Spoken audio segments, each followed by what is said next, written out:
Hello mga beb, tara samahan niyo ako, ipapasyal ko kayo dito sa hotel room namin. So this hotel is L7 Hotels by Lotte. Malit lang siya pero mas spacious siya kaysa sa ibang hotel room.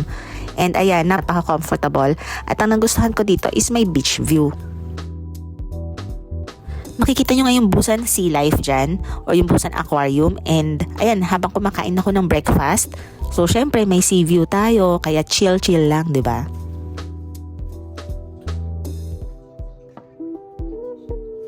And guys, ito nga ang aking kinakain is Avant Bakery. So ang nakalagay sa slogan nila or dun sa store nila is, "You are about to experience the best croissant in Busan."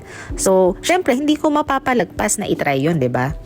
So ito naman guys, yan naman yung Busan X The Sky. Yan yung pinakamataas na building sa Busan.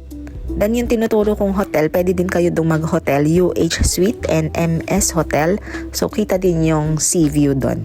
Then meron din palang pantry dito, late na namin nalaman. So pwede kayong mag-microwave and all. Tapos yan, kung ayaw nyo bumaba sa 7-Eleven, you can also choose drinks there.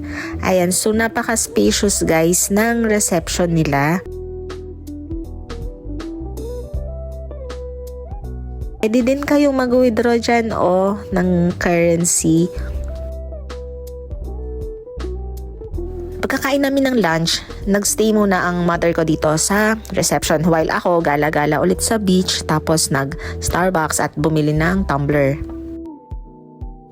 Also, meron silang luggage storage for free to guys. Kaya in-avail din namin. Kaya kung napaaga ang check-in mo, pwede mo din dito muna i-store yung luggage mo. Or kung tulad namin, na late pa yung aming flight, pwede ka din muna mag-store ng luggage. And ayan, ganito lang siyang kasimple.